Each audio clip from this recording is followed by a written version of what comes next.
I had a friend, and I mean had a friend, who seemed a little unsure of calling what's happening in Palestine a genocide. So I went out of my way to really challenge this person's beliefs. And we went on calls, we had long conversations, and I'll just cut to the chase. Eventually, they admitted that it was in fact a genocide, and it only took about an hour of us just talking about it. I didn't even have to really get technical with it. It's just like they're starving them, if they're attacking hospitals, if they're systemically targeting them, even if they're not doing it on purpose, the effect is that they are being erased culturally, physically. They're being starved. It's something that you can't ignore. But what comes next is what really surprised me, because even though I got them to admit that it was a genocide, it didn't change how they felt about the situation, because they still had this tinge of being like, Israel isn't doing that bad. And that's the problem with liberalism, because liberalism is the pathway to apathy. It is the death of emotion. There's no justification for terrorism. You know, yet again, there are far too many civilians who've been killed. I mean, Israel has a right to go after the terrorists that are Hamas. The Biden administration did absolutely nothing to pressure Israel. That includes Kamala Harris, by the way. Y'all really need to stop letting these liberal democratic figures in government trick you into thinking that they actually care about people, because they don't. AOC is tangling again with the party's base, party's left. This is something that I've criticized AOC on, especially when it comes to foreign policy before, and I don't understand why she's just doubling down on it. I don't get it. I genuinely don't understand it. That went after the missile defense program that Israel uses. It got the votes of 4 Democrats that voted against it. So Marjorie Taylor Greene's amendment does nothing to cut off offensive aid to Israel nor end the flow of U.S. munitions being used in Gaza. Of course, I voted against it. What it does do is cut off defensive Iron Dome capabilities while allowing the actual bombs killing Palestinians to continue. I have long stated that I do not believe that adding the death count of the innocent victims of the war is constructive to its end. That is a simple and clear difference of opinion that has long been established.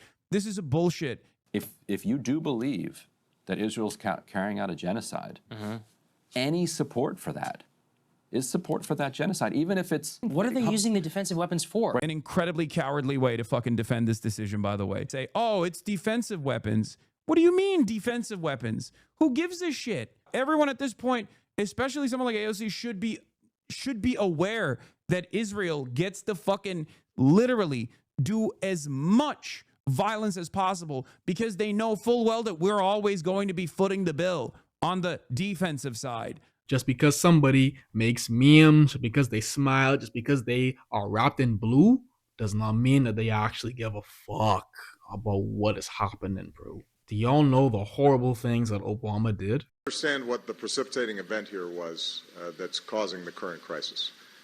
And that was an ever-escalating number of missiles that were landing not just in Israeli territory, but in areas that are populated. There's no country on earth that would tolerate missiles raining down on its citizens from outside its borders. But so many people see Obama, they think of Obama and they think, wow, he was such a great president. And that's so scary to me. All of these people in government, they all get their water from the same stream. It don't matter if they red, don't matter if they blue, don't matter if they fucking purple. The US government is a machine that will continue to move on. Liberalism and centrism are the same thing to me, because they both one might be a little more left, one might be a little more right, but they both do the same thing, which is nothing. Let society remain the same way it is. For centrists, it's just a matter of the status quo is the way it is, and anything that changes it is probably just stupid. For liberalism, the status quo is bad, but there's nothing we can do about it, so just don't do anything. Don't protest, don't boycott, don't talk about it, don't show me pictures of what's happening in Palestine, because I can't do anything about it. I can't do anything about that, so just leave me alone. They always seem so annoyed when you ask them how they feel about it. Like, you're really bothering them with this world event that's going on. And it's like, do you not feel bad? I know that emotions are linked to being irrational, which is interesting because I feel like emotions are just a part of the human experience, but sure thing, emotions are irrational. How do you get to that point where you can see, hear, and experience the pain of all of these Palestinian people? You really gotta ignore it online, honestly. I know some people live in echo chambers where they don't really have to see what's going on, but even if you're tapped in a little bit, if you're to the point where you can see what's happening and be up to date on the things that's happening, and you're still just kind of like, what's wrong with you? Something's not right. And I'm saying that as a desensitized person because unfortunately, when you do constantly see media over and over and over and over again, it might not bring out the same emotional response to you, but I know it's still there. I know I'm still sick to my stomach. I know that if I watch a video of a Palestinian person talking, what's in the back of my mind is always like, I can't imagine how you feel right now, bro. I just saw a very, very short 4-minute video. I'll put it up right here, and I was just thinking, like, I wonder how you felt while you were editing this video. I wonder what you heard while you were editing this video. I wonder how you slept. And I'm thinking all of these things from the comfort of my home. I'm not saying that my life is peaches and roses, but it's obvious that this is horrible, Brie. This is terrible. But some people don't want to understand, which brings me to my point. My contrapoint, actually. That is the only joke that's going to be in this video, so savor it. So, Contrapoints recently came out with her perspective on what's going on in Palestine, and I felt myself right back in that position of hearing somebody talk about Palestine and realizing that they don't really give a fuck about it, honestly. I feel like I don't need to introduce ContraPoints. I mean, you can just look at some of her videos and you can see that she is obviously a very popular creator who has masqueraded as a leftist figure. But when you really, pay attention, really dive into it, you realize that just because someone says that they're a leftist, it doesn't mean that they actually are a leftist, which will be made evident. I found myself wondering why she even bothered to make this statement because I'm sure that she knew that it was going to piss a lot of people off. I just want to go through this press release statement that she put out and just kind of discuss it. Man, there are so many people like her that just choose to say nothing and they just carry their ignorance in their heart and within their actions. They just do nothing. I think that nihilism and doomerism and just the idea that the world will never become a better place is one of the worst things that a person can believe because now you've just become useless. You've become a useless person. I mean, you stand for nothing. You stand for the status quo. Get on somewhere, babe. So many leftists feel betrayed because I haven't made a video on Palestine. Do they actually want a ContraPoints video on Palestine? Will they be happy if I get in the bath and pour milk on a mannequin of Benjamin Netanyahu? No. I have posted about Gaza occasionally. I have quietly given money to Palestinian aid organizations. But I think what leftists really want from me is to join their chorus of anger.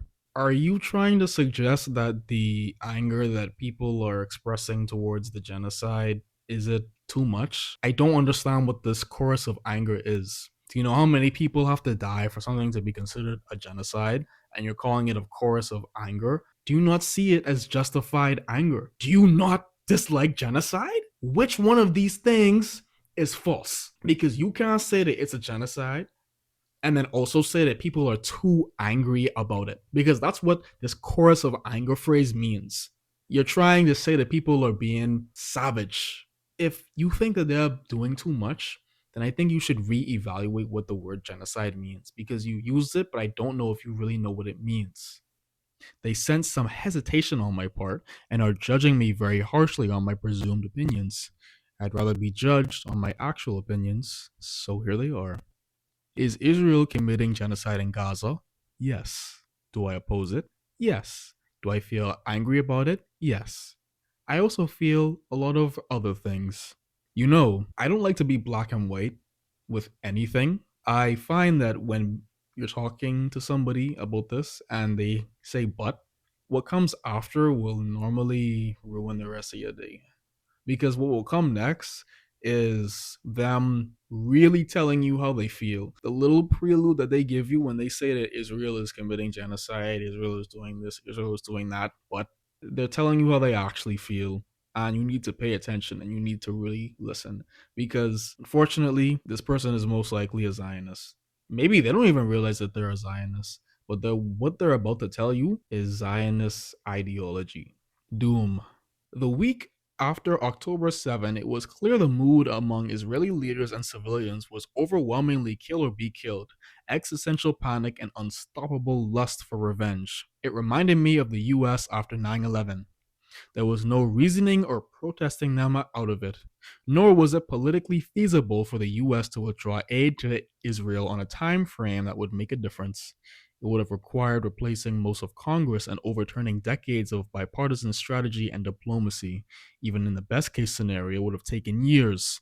So there was a sense of futility. Remember what I said about useless people? There are aspects of this reality where we need to accept that certain things are going to happen, unfortunately. There's only so much that you can do as an individual person, but saying that there is futility in trying to combat what's happening is just reinforcing what's happening because futility allows for the boulder to continue to roll. Futility is saying just give up, just let it happen because we can't even fight back against it regardless. But things take time, do they not? I mean, you can go back to slavery. It might have been futile to fight back against it, but they did. It took an incredibly long time. It took an incredible amount of effort and mental strength and fortitude and community and resilience, especially it didn't happen overnight. So why does this need to happen overnight? Just because it can't happen like that, that means that it's just futile? What's the point of that? As people, do we not just need to be patient and realize that things take time to happen? Change takes time. I'm not saying that you need to tell people that they have to wait, for things to change. Change has to happen because you have to initiate it. But saying that it's futile, it's only futile if you want it to be futile. I recently watched Superman, and I gotta say that movie it's almost funny because I'm surprised at how good it was and very on the nose. Honestly, I feel like we need that. We need that. Some of you really need it to be on the nose because you wouldn't really catch what the movie's trying to throw at you. This post that she did really reminds me of what Lois Lane was running on with: diplomacy, government. People are dying, bro. You're talking about replacing most of Congress and overturning decades of bipartisan strategy and diplomacy. The US is the father of this operation. So if we really want to get down to it, we got to start with the head of the snake, right? But then that's where this whole idea of it being too much, too hard. It's only too hard if you want it to be. It's only too difficult if you want it to be too difficult. Because there have been a lot of things that were extremely hard, but they still came to pass. It's a process, still making progress. Misery. The leftist pro-Palestine movement quickly decided that their primary goal was not merely opposition to the genocide, but opposition to Zionism in general. That is, opposition to the existence of Israel as a Jewish state. And here they decided to draw the line separating decent people from genocidal fascists, which had the following consequences. It shrunk the coalition.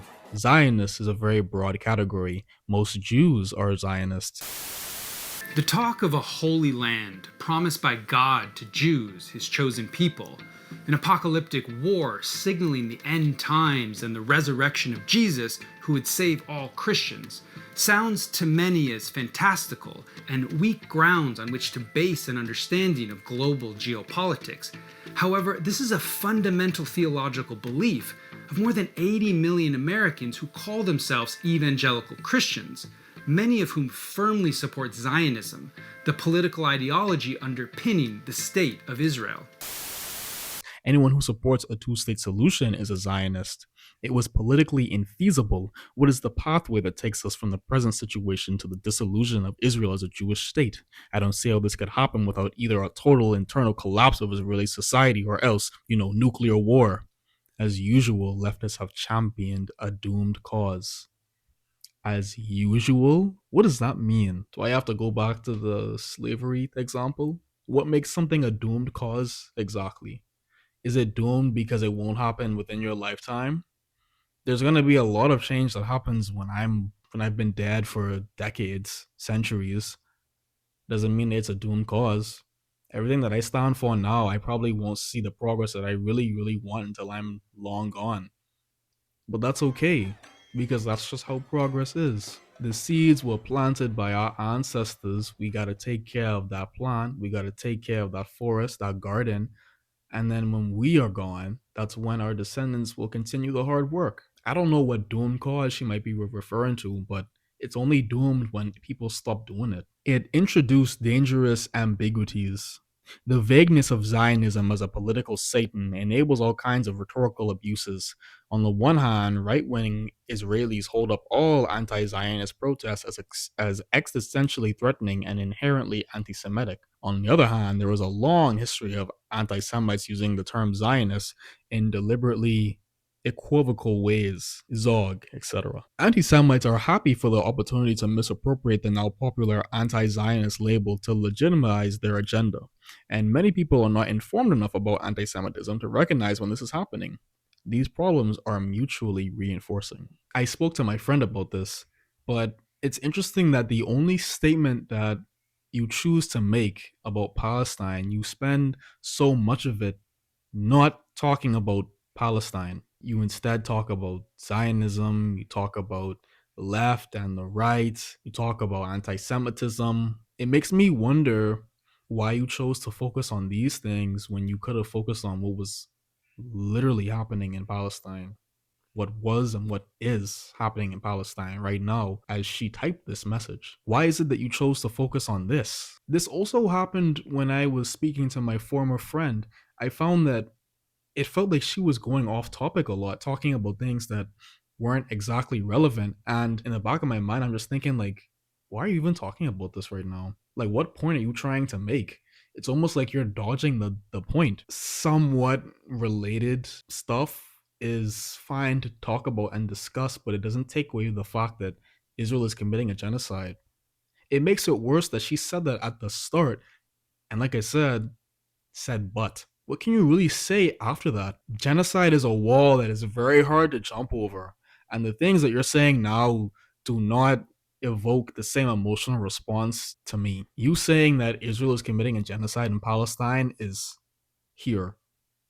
Everything else you're talking about afterwards, you can't even see my hand. But that's just how liberal Zionism is. It takes the insurmountable amount of grief and loss and violence that it requires to commit a genocide, and it shrinks it down and makes it disposable. Yeah, genocide is happening, but people are being anti-Semitic. Genocide is happening, but everybody is so angry. Why is everybody so mad? I just want to get back to the real world. I want to get back to being comfortable. I want to get back to the status quo. Don't bother me with this. I don't want to think. I don't want to be a good person if it inconveniences me. I also want to say that combating Zionism is not anti-Semitic. Let Gaza live! Let Gaza live! Let Gaza live! Let Gaza live! Let Gaza live! Let Gaza live! Let Gaza live! Unless somehow they've been brainwashed by the Palestinian mob or the evil online left, I think that Zionism might just genuinely be full of shit. I don't know though. Dread. The online left has spent the last 20 months distributing hundreds of photos and videos of dead Palestinian children. The main effect of this has been to create a population of people in a constant state of blood-boiling rage with no consequential political outlet. I fear this may be worse than useless. I had to pause when I was reading it. Useless. I ask, what else do you want people to do? Should they be banned from doing that, from posting it? Should the death and despair of all of these people just be hidden away and shunned? How is it useless? I genuinely don't understand how it's useless to let people know what the fuck is happening. How the fuck is that useless? Does it bother you or something? Like, you tell them that they're killing and starving children, it's just like, Why the fuck are you annoyed? You can sleep comfortably tonight. You can turn on your top and get water, bro. You can take a shower. You can take a walk. You don't have to worry about getting shot. You don't have to worry about where you're gonna get food from. I saw a post talking about how much $100 can get in Gaza. As a broke college student who has struggled to make ends meet, struggle to pay rent, you know how terrible that is, bro. You know how hard it is to watch those videos of those babies seeing all their bones and thing, bro. But it's beyond useless to see that. Maybe to you, maybe to y'all, maybe to y'all people who don't give a fuck. But when I see it, it reaffirms my own beliefs that I need to talk about this and I gotta do something about it. Because why is this normal? It reminds me of in the movie Superman. Like I said, when he was arguing with Lois, and he just said people were going to die. Why is there a conversation after that? Why is there a conversation after that? Is there such thing as caring too much about human life? And something else that really bothers me is, does this mean Israel should not be criticized and sanctioned? Criticized. I'm going to criticize Israel for what they're doing. Fuck you, bro. The way that we deal with countries, diplomacy, legality, these systems are not going to save us. You cannot dismantle the master's house with the master's tools. Criticizing is not going to do anything. It feels like you're saying nothing. You are saying a lot. But at the same time, it also feels like you're not saying much of anything at all. So many of these liberal Zionists, they're so afraid of contributing to anti-Semitism, but you would never hear them talk about it anywhere else. Anywhere else, anti-Semitism only exists in relation to Zionism. I find anti-Semitism in a lot of different places, especially online, especially in meme culture, especially in just the way people talk about banking, for example. In Jay-Z's The Story of OJ, he has an anti-Semitic line, and that always bothered me. I always wondered, why the hell did he say that? You ever wonder why Jewish people own all the property in America? That's how they did it. That song where you refer to Jews and wealth, some people got upset. Yeah. How did you feel about that? I felt it was really hypocritical.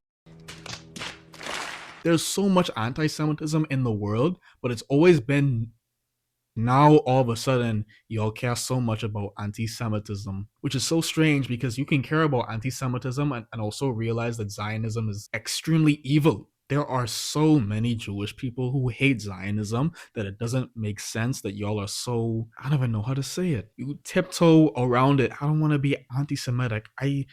I'm so worried about contributing to it. You don't give a fuck about it for real, dog. Because you saying that you worried about anti-Semitism, I don't believe you.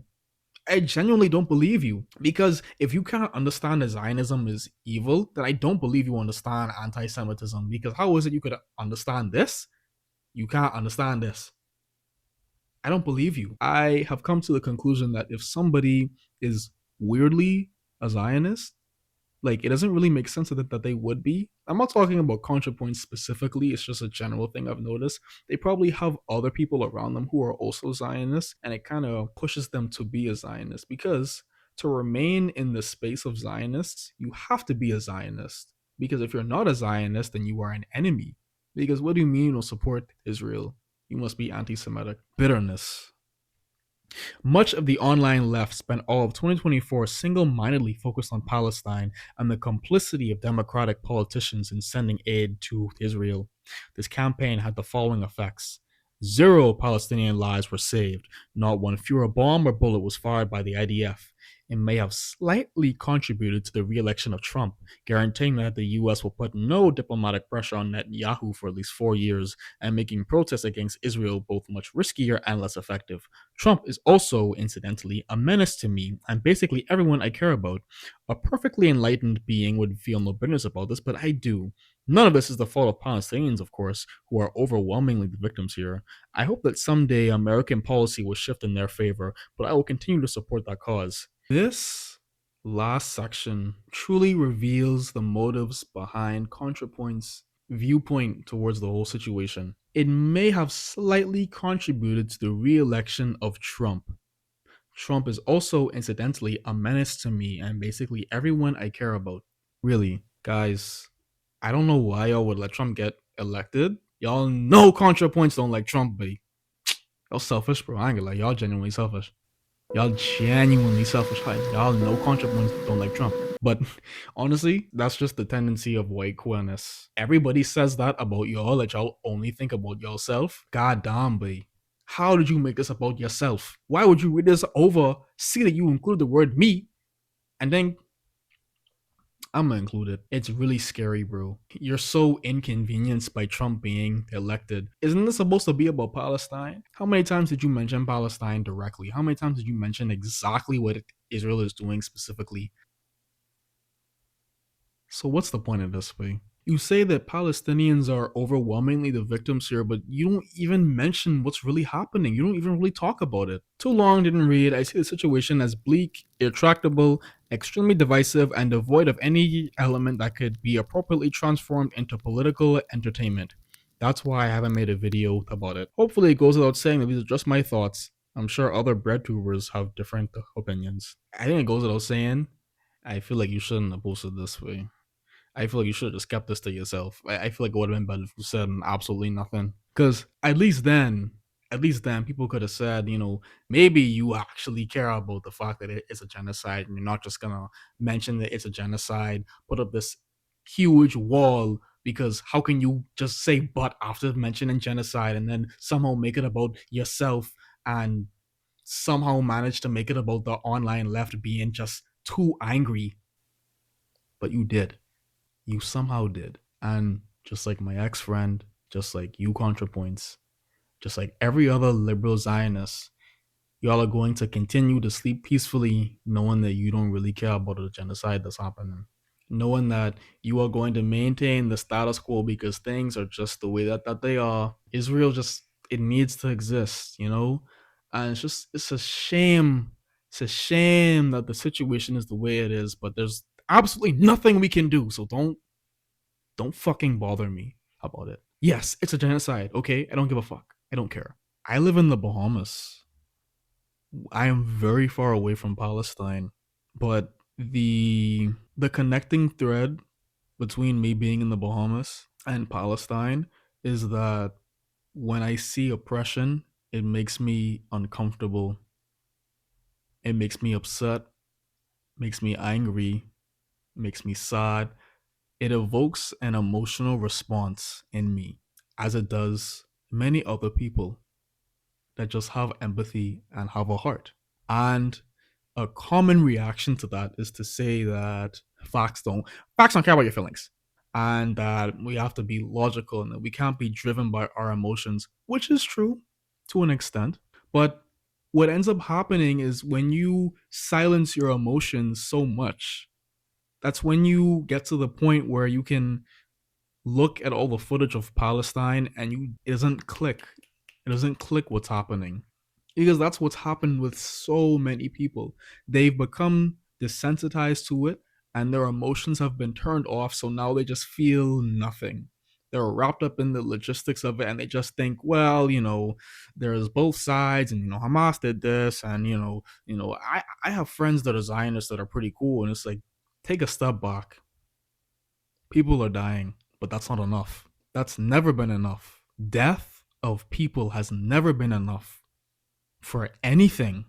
Because why is it that certain groups of people can be killed in attacks, in violent events, even in natural disasters, and it is a tragedy, a national tragedy. It's just so horrible. And then another group of people, and maybe the number can be magnitudes higher, they can all be executed, deliberately killed, and it's just a matter of it's a headline and that's it. How can we use this to spin a narrative? It's scary how people's humanity can just be deleted so effortlessly. But that's what happens when your emotions get turned off. Because now it's just a conversation. Now it's just talking points. Now it's just a debate. When we're all wrapped up in these words And these ideologies, the reality is still there, and the reality is still claiming the lives of innocent people as I sit and record this video right now. As I eat my food and I, drink my water, Palestinian people are starving. And it happens even when you decide that it's not that bad for real. Even when people say that there's both sides on it, they're still getting bombed. Even when people say that it's too complicated to really come to a solution, it's doomed. There's never gonna be a good solution that happens. They're still being exterminated. And that's regardless of what you think. That's the reality of what's happening. And facts don't care about your feelings, but reality doesn't care about your arguments, because that's just what's happening. It is rare to hear Israeli soldiers speak openly about their time in Gaza. But after 3 tours of duty, this reservist says his conscience won't let him stay silent. Every commander can choose for himself what he does, so it's kind of like Wild West. And so some commanders can really decide to do war crimes and do bad things and like don't have very consequences of that. I think you can't be in this scenario for so long and not like normalize it. Just tell me firstly about your experiences then. You were a soldier back in 2014, and it was a very different kind of war conflict. What's your kind of abiding memory from that experience? What was the key lessons you learned from that experience? I think Israeli society needs to feel like we got back at them, that we're causing them pain, that we're inflicting damage on them, that we're maybe even humiliating them. I'm not saying everybody, but I think that these kinds of images serve that desire for sure. I think that our leaders and the leadership are searching for victory images and destructions of huge structures like universities and mosques, and these kinds of videos are there to serve that kind of desire for a victory image, that an Israeli can sit in their home and watch TV or be on the internet and feel like this desire for a victory image. Assure our security, remove Hamas there, enable the population to be free of Gaza.